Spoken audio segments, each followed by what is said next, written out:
Net परीक्षा रद्द होने के बाद राहुल गांधी का पोस्ट सामने आया। नेट 2026 की परीक्षा रद्द हो गई।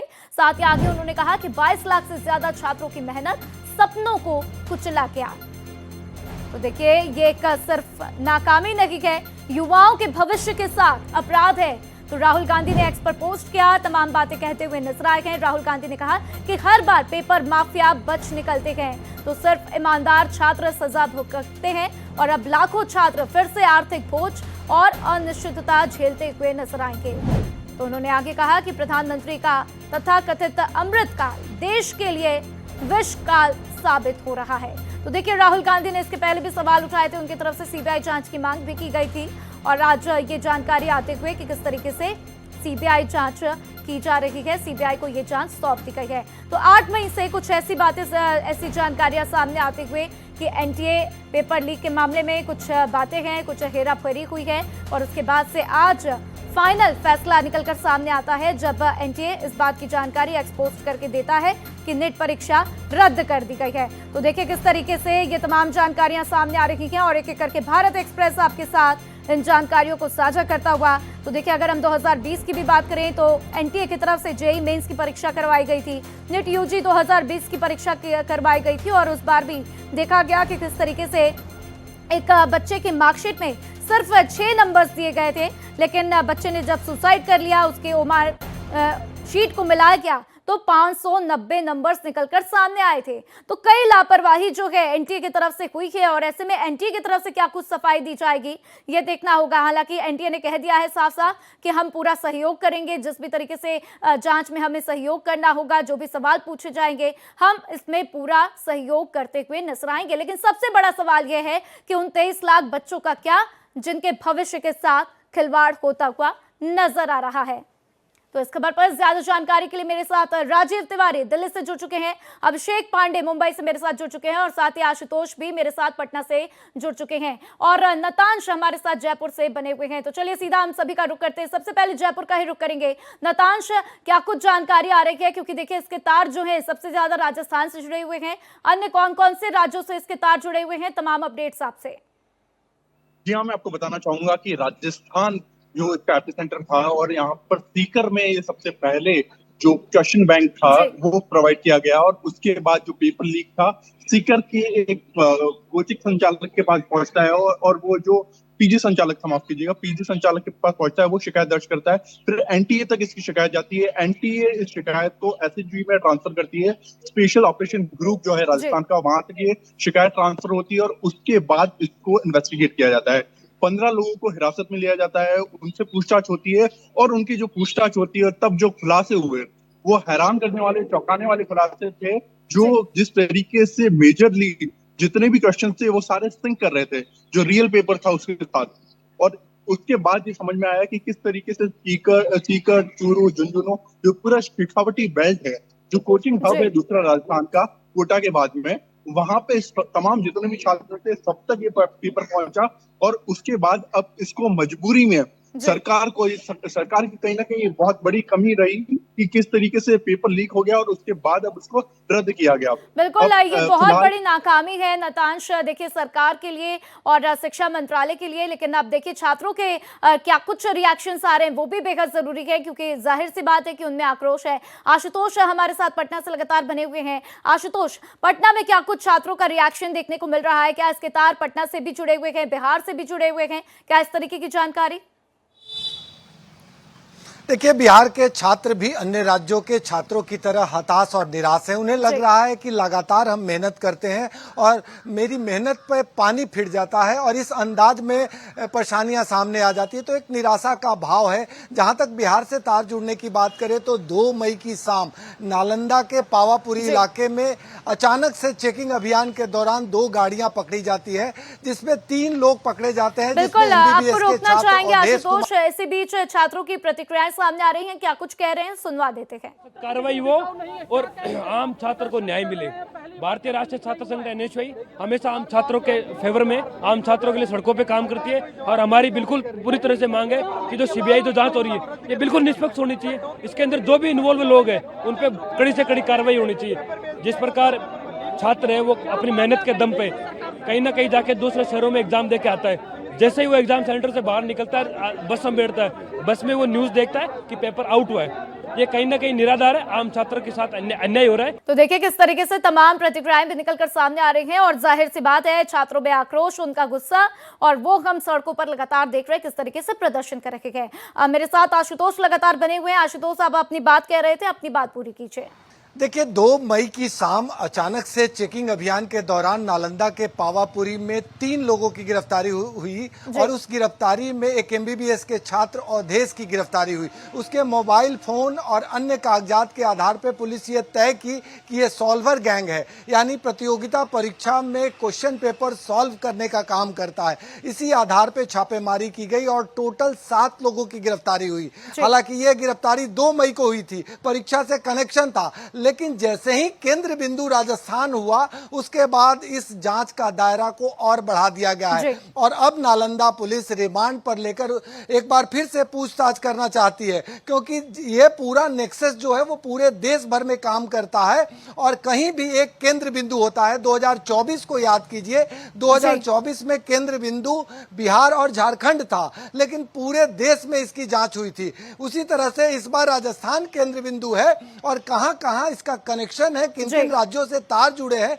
क्योंकि एक लंबा चौड़ा नेक्सस होता है और इस नेक्सस में हजारों करोड़ रुपए का डील होता है। इसमें कई तरह के लोग होते हैं, डॉक्टर्स होते हैं, प्रोफेसर्स होते हैं, स्कूल संचालक होते हैं, जो पास आउट विद्यार्थी हैं वो इन्वॉल्व होते हैं। तो जो गिरोह है वो बड़ी ही अजीबोगरीब एक नेटवर्क तैयार करता है और इस नेटवर्क के जरिए जो प्रोटेक्टिव नेटवर्क होता है नीट प्रबंधन का, उसको ब्रेक करके क्वेश्चन पेपर को लीक आउट कराता है। तो कमोबेश हर साल यही होता है। इस बार केंद्र बिंदु राजस्थान बन गया है, लेकिन इसके तार लगभग सभी राज्यों से जुड़ेंगे और खास करके हिंदी भाषी राज्यों की अगर हम बात करें तो निश्चित रूप से जुड़ेंगे। जी बिल्कुल आशुतोष, और देखना होगा कि अन्य क्या कुछ जानकारियां आएंगी। राजीव तिवारी हमारे साथ दिल्ली से बने हुए हैं। राजीव, क्या कुछ अन्य जानकारियां दिल्ली से? अभी हमने देखा कि किस तरीके से मीडिया ने बातचीत करने की कोशिश की धर्मेंद्र प्रधान से, लेकिन वो बिना कुछ कहे ही निकल गए। तो उनकी ये चुप्पी क्या कुछ दर्शाती है, क्या कुछ बताती है? बिल्कुल, देखिए अगर देखा जाए तो कोई पहली बार धर्मेंद्र प्रधान चुप्पी साध के नहीं निकले हैं। इसके पहले अगर देखा जाए तो देखिए राजस्थान में जब कांग्रेस की सरकार थी और मुख्यमंत्री अशोक गहलोत थे तो उस दौरान भी बहुत ढेर सारे पेपर कई लीक हुए, कई एग्जाम के पेपर लीक हुए। तो कुल मिलाकर देखा जाए तो राजस्थान पेपर लीक का एक बड़ा जगह बन गया है। वहां पे बड़ा नेटवर्क काम कर रहा है, चाहे वो आज भजन लाल शर्मा की सरकार हो या कल कांग्रेस की गहलोत सरकार थी। तो आखिर पेपर लीक क्यों हो रहा है? पेपर लीक हुआ, परीक्षा रद्द कर दिया गया, सरकार अपना पल्ला झाड़ ली। लेकिन सवाल यह है कि जो लाखों छात्रों का मनोबल टूटा है, जो गार्जियन परेशान हुए हैं, इसका जवाब कौन देगा? उनको कौन संतुष्टि देगा? यह अपने आप में एक बड़ा सवाल है। सबसे महत्वपूर्ण बात यह है कि देखिए यह पेपर जो लीक हुआ है राजस्थान से हुआ है और बताया जा रहा है, सूत्रों से जो जानकारी मिल रही है कि जो कोचिंग सेंटर चला रहे हैं लोग, वह कहीं ना कहीं इसके पीछे इन्वॉल्व हैं, क्योंकि यह जो पेपर लीक हुआ है यह बहुत पहले लीक हो गया था। और मॉडल पेपर जो तैयार किया जाता है एग्जाम के पहले, जिसे गेस पेपर बोलते हैं, यह गेस पेपर के रूप में छात्रों में जो पैसा दे रहे थे छात्र 30,000 40,000, उनको सर्कुलेट कर दिया गया था, उनको बेच दिया गया था। और उसके बाद जब वो एग्जाम में बैठे 3 मई को, तो पूरा जो कहा जा सकता है कि जो क्वेश्चन मिला है उसके बाद ये जांच का विषय बन गया। जब एसओजी की टीम जांच की और जांच के बाद जब तमाम बातें सामने आई तो फिर एनटीए के जो अध्यक्ष हैं, चेयरमैन है, उनको इसकी जानकारी दी गई अभिषेक सिंह को, और उन्होंने शिक्षा मंत्री को जानकारी दी। उसके बाद इसे रद्द कर दिया गया है। रद्द तो कर दिया गया है, लेकिन अपने आप में बड़ा सवाल देश भर से उठ रहा है कि आखिर राजस्थान से पेपर लीक हो रहा है और केरल से लेकर के और पश्चिम बंगाल, बिहार, झारखंड, मतलब चारों तरफ बट जा रहा है। इसके पीछे कौन सा नेटवर्क काम कर रहा है? और सरकार किसी की भी हो, उनके सामने एक बड़ी चुनौती है, आखिर इस नेटवर्क को क्यों नहीं वो लोग तोड़ पा रहे हैं? जब राजस्थान में विधानसभा चुनाव हो रहा था उस दौरान यह बहुत बड़ा चुनावी मुद्दा था paper leak. Bharatiya Janata party की सरकार आई, लोगों को उम्मीद थी कि यह नेटवर्क टूट जाएगा, लेकिन यह जो नीट पेपर लीक हुआ है, यह भजन लाल सरकार पर बड़ा सवालिया निशान लगा दिया है। जी बिल्कुल राजीव, और देखिए ये बहुत बड़ा मामला है क्योंकि पहले भी कई पेपर लीक के मामले और अब एक बार फिर से पेपर लीक का मामला सामने आता हुआ। हम सीधा मुंबई का रुख करते गए, हमारे साथ अभिषेक पांडे मुंबई से बने हुए। अभिषेक, क्या मुंबई में भी छात्रों के रिएक्शन सामने आए हैं और ये जो पूरा गिरोह है जिसपे 45 लोगों की यहाँ पर हम देख रहे हैं उनको हिरासत में लिया गया, क्या वो मुंबई से भी कनेक्टेड है, महाराष्ट्र के भी रहने वाले? कोई ऐसी जानकारी आपके पास? देखिए बिल्कुल, अभी आज सुबह इस पूरे मामले में एक आदमी को गिरफ्तार किया गया है नासिक से। सुबह अभी जो कि अधिकारियों से बात हुई तो उन्होंने बताया कि सुबह में जयपुर पुलिस का फोन आया था नासिक पुलिस को और उस संशयित आरोपी जो संदेहास्पद आरोपी था उसकी पूरी जानकारी दी गई और कहा गया कि इसको तुरंत गिरफ्तार करें। जिसके बाद नासिक पुलिस ने उस व्यक्ति को हिरासत में लिया और उसकी गिरफ्तारी दिखाई, जो BAMS है यानी आयुर्वेदिक में ये डॉक्टरी किया हुआ आदमी है।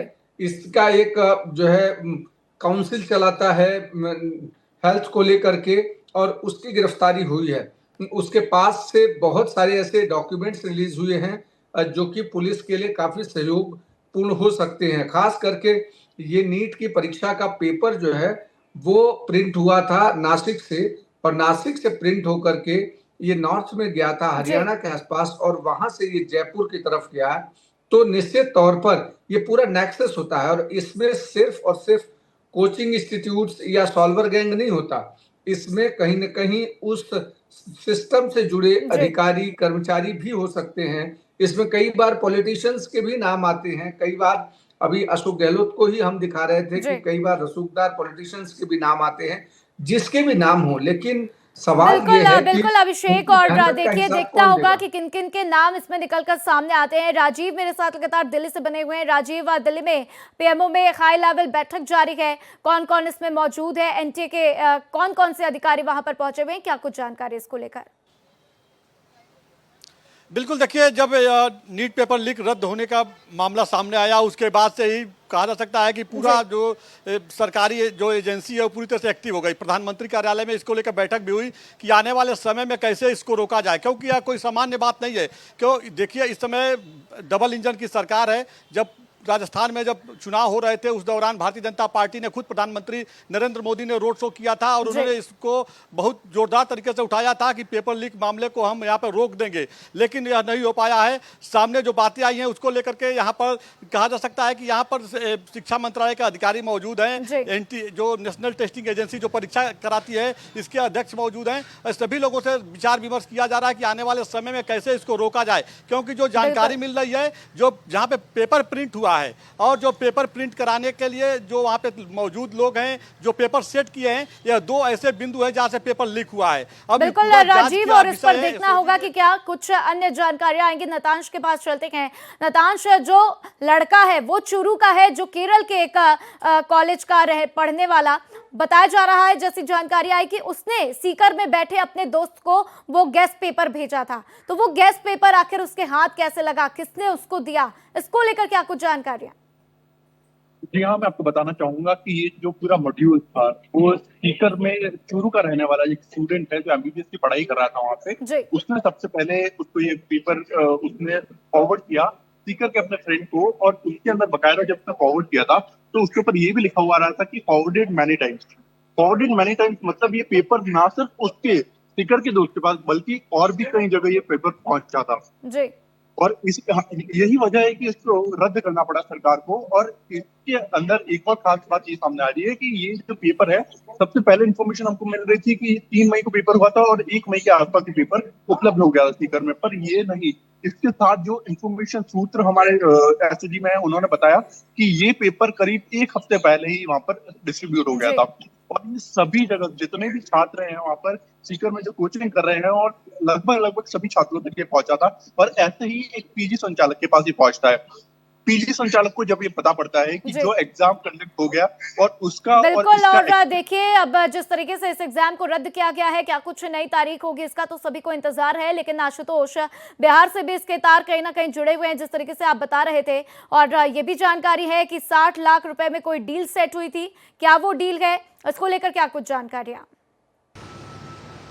देखिए, प्रारंभिक इंट्रोगेशन में डॉक्टर अवधेश ने साफ साफ पुलिस को बताया कि हम लोग सॉल्वर गैंग के सदस्य हैं और हमारी जो डील हुई है वो 7 लाख रुपए की डील थी, हमें सॉल्व करना था और इस आधार पे उसे जेल भेजा गया है। लेकिन जैसे ही ये केंद्र बिंदु राजस्थान बना, जांच का दायरा बढ़ा और इस मामले को नए तरीके से इन्वेस्टिगेशन शुरू किया जा चुका है। आपको याद होगा कि 2024 में जब नीट प्रश्न पत्र लीक का मामला बिहार और झारखंड केंद्र बिंदु बन के सामने आया था तो धर्मेंद्र प्रधान को जवाब देते नहीं बन रहा था और विपक्षी पार्टियां लगातार हमलावर थी। कमोबेश इस बार भी उससे पता चलता है कि राजस्थान तक ही नहीं, केरल से लेकर यानी कि दक्षिण से लेकर नॉर्थ तक जिस तरीके से ये पूरा नेक्सस फैला हुआ है, इसमें क्या कुछ अन्य जानकारियां होंगी, जांच में क्या क्या बातें सामने आएंगी, कौन कौन इसमें शामिल था, बहुत से नाम निकलकर सामने आएंगे जो हम सभी को चौंकाने वाले हैं।